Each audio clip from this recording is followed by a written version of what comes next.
All right, so we're talking about paper crafts continued, and so origami is very, very popular among elementary students. It's, again, very cheap. That's what I like about it. You can use typing paper, you can use newspaper. I usually give students that are younger bigger paper and simpler models to work with. So the model I'm going to demonstrate today is a box. It's very simple. I've been able to do this with kids as young as like 3rd grade, 2nd grade. But you have to go slow. You have to demonstrate step by step. I'll talk more about my process involving this with the assignment. And so obviously there's a big multicultural element to this. I also really like to have my students collaborate and work in groups. I have a really interesting bell work assignment that I give my students involving the creation of this as well.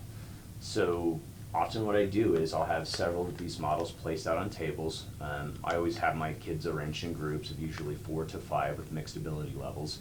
And I have examples and I have square paper and I give them 5 minutes. I tell them they can deconstruct the example that I have in front of them. They can follow all of the printed instructions that are there as well.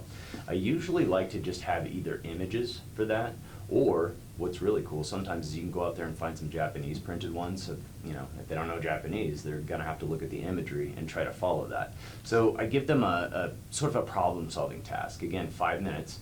And if somebody makes it within 5 minutes and can demonstrate that, then I give them like an instructor level and I have them help other students that are struggling. And so until they've earned that right, you know, I don't typically allow them to help one another. So it's kind of like a rank situation, and the kids really love it. I typically spend like a week doing 3 or 4 different models for this. So what I've done is I have a piece of paper that I've cut down to a square, and I went ahead and took a Sharpie and I drew out all of the folds that we're going to be doing on this. The reason I like this model is because it's very simple. You can see that it's got vertical, horizontal, and diagonal lines.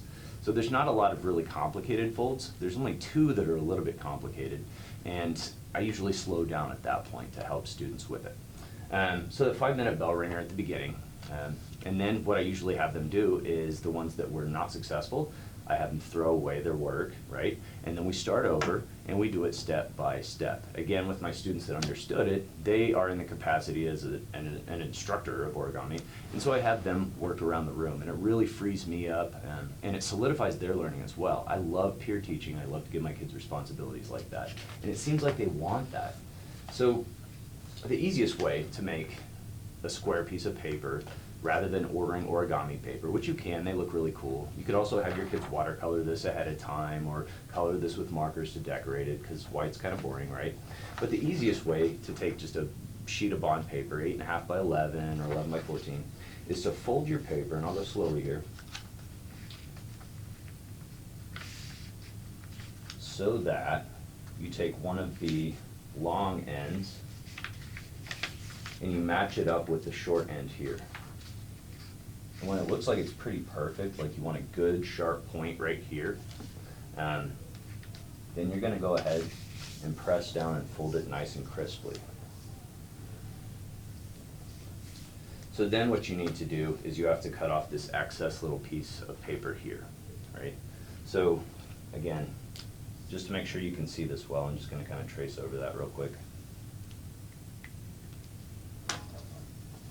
And a lot of times my students will take these little tiny strips of paper and they'll make little boxes out of them just to kind of challenge themselves by changing the scale. So I have students then just carefully cut along that edge. Craftsmanship is highly important with origami. All the folds have to be very crisp and neat. Okay. So we've already got one fold completed on this, and that is your diagonal fold up and down, right? So that's going to be this one right here. So the easiest way to go about this then is to oppose that fold. So since it's going like this, I'm going to go ahead and take this corner now and I'm going to match it up with this corner here, like this. So I always like to hold it down really well and then crease it really firmly. Then I'm going to unfold it. And again, I talk to the kids things about, diagonals. Again, geometry could be a really good part. A really good vocabulary piece in this lesson plan if you wanted to. But instead of saying diagonals, I might say you should have an X, right? Then I say we're going to put a plus sign over this X. So now what we want to do is we want to fold it to mate it to where it's in half, right? So I match the corners up. I actually have special rules with my origami unit. My first rule with origami is to fold neat and crisp. My second rule with the origami unit is to always work on a flat surface. A lot of students think that they can fold like, in the air or on their body or with their hands. It's not gonna work. They need a nice flat surface so that they can get good crisp folds. So now I'm gonna go the other way so that I can get that plus sign that's gonna come through that X in there, right? So I'm getting closer to this look. So I'll fold that over. Now I recommend going over this video several times, maybe following along, stop the video, check to see if you're doing this correctly. Seems like that's the best way. So now I'm gonna go ahead and complete the rest of the grid in here, right? So what I do now is I take this edge, okay, and I'm gonna fold it to the middle. So this to this. And a lot of times I will draw this on a whiteboard really big, or I'll cut down poster board so it's really big. It just seems easier if it's larger for the kids to manipulate. So I folded that to the middle, and then what I usually like to do is spin it around and fold the other side just to meet it in the middle. Sometimes it is helpful if you have your kids go ahead and like trace over these lines so that they can see how close are they to the grid pattern that we've established here. So we're getting closer. So now we have these horizontal lines here, we have one vertical line here, and we have an X through the middle, right? So we need more of those. What we'll do now is we'll turn it. We're gonna do the same thing that we did before. This is again the nice thing about origami, there's a lot of repetition. So if the kids get it once, they'll usually get it several times. And a lot of the models share the same folds. So again, I'm folding that to the middle. I'm gonna flip it around. I'm gonna fold this other side to the middle. And that's gonna give me a better horizontal and vertical grid. So now I'm getting quite a bit closer, right? Okay. So the next step is a little bit strange. What you do is we go back to having this folded up like so, okay? And then we just want to take this edge that's remaining right here, and we want to fold it over to the middle so it becomes really thick. So like if I were to unfold that, it would look like this on the end. Okay, so that provides more of my grid. I'm going to do the same thing to the other side. I'm going to fold this into the middle like it was before, and then I'm going to flip this over and fold it straight into the middle as well. A lot of times I'll use a document camera for this. If you're in a district where you don't have that kind of luxury, it's really helpful to make a video like this and show it, or to find one. Okay, so now I have more lines going this way. I'm gonna turn it again and do the same thing as I did before. Now, a lot of my students get really impatient at this point, like, why are we doing all this? And I explain to them, these are pre-folds. If you pre-fold everything nice and crisp, when it comes to actually folding the model, it's gonna become a lot easier for you. So I folded that in again. Now I'm gonna fold this in. I just want to check and make sure that I have a similar grid to what I have here. So far, it looks correct to me. I've done a lot of these different models, and yet I still sometimes mess up. I did miss two folds. So what I'm going to do now is I'm going to take the corner, and I'm just going to make a mark in the middle so you can see it a little bit better. Again, maybe have the students do that as well. A little bit darker. Now I'm going to take the corners and I'm going to fold them to the middle. That was what I forgot. There we go. And that's why I like to have this diagram to help me. So I'm going to rotate it, fold it to the middle. You'll also use the same pattern to fold a fortune teller, which is a little easier than the box. It's kind of a time-honored tradition in American public school, I think, to make fortune tellers. Takes me back to the second grade for sure.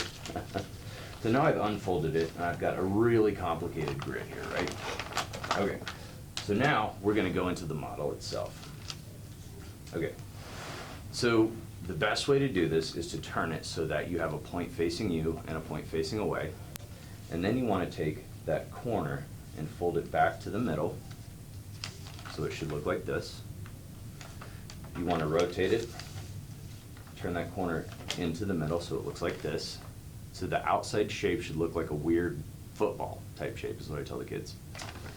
Then what we're going to do is we're going to take this edge and we're going to fold it into the middle as well to make it a skinnier football type shape.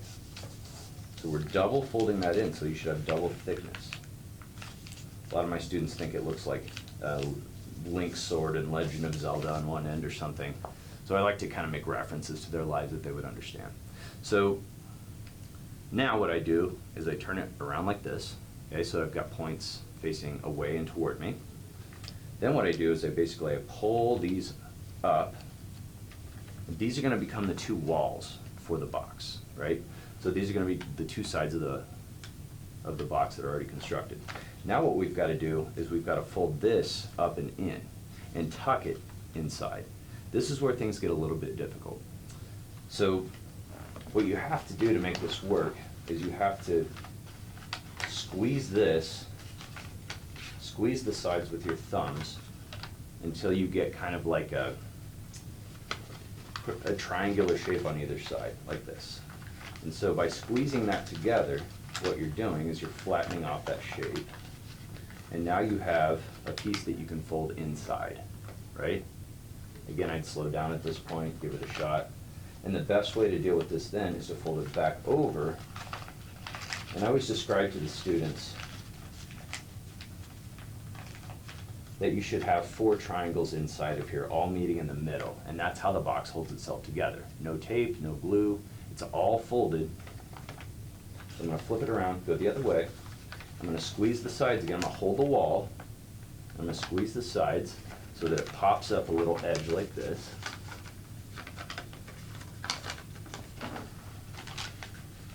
And again, this would not be very easy to do if you had not pre-folded. So once I've got that folded up like that, on the inside, I've got my 3 triangles. I'm ready to take this last triangle and fold it into the inside. Okay? So now I'm gonna go ahead and give that a shot. Now I have my students do one of these, and the first one always looks really rough. And then with the rest of the class time, or whatever time I've allotted for this, I typically have them fold as many as they can, as fast as they can. They get better, everything gets more crisp. I just like to crisp my corners and my edges up a little bit. And I do encourage them to deconstruct these things too, so that they can see how they fold it up. And then usually what kids like to do, it seems like, whenever they make several of these, is they like to put them together, because it becomes like a container kind of thing. It's kind of a fun little thing for kids to make, and it gives them a good multicultural craftsmanship and sort of like a 3D construction type element as well. So we'll go over fortune teller a little bit later, and good luck with this. Oh, I forgot my 3rd rule. And now is the good time to talk about that. My 3rd rule for origami is be patient, because this is a skill that we as Americans don't practice a lot. Japanese people do from when they're young. I talk a lot about how their family structure is different in Japan, and they learn from their grandparents typically, or relatives, and it's something that keeps the kids busy. I have some Japanese colleagues, Korean colleagues, and they tell me that, you know, when they're in church services or when they're in some place where kids need to be quiet, this is what their parents typically have them do. It's a very focus, concentrate type thing, and it keeps them from acting out, I guess, I don't know. But there are so many beautiful origami examples out there. You can YouTube it to find really complex ones, and practice, practice, practice is how you get there, right? Okay, so you're gonna make one of these models, right? You're gonna practice it. I would practice it at least 3 times until you get your best model. Decorate it if you want to, and then again, you're gonna go ahead and show your results on Flipgrid and talk about your process, and you'll have some answers or some questions to answer on that concerning how well you felt you performed on that, what was difficult, what came easy to you, so on and so forth. So have fun, remember, be patient and practice, right? Cool.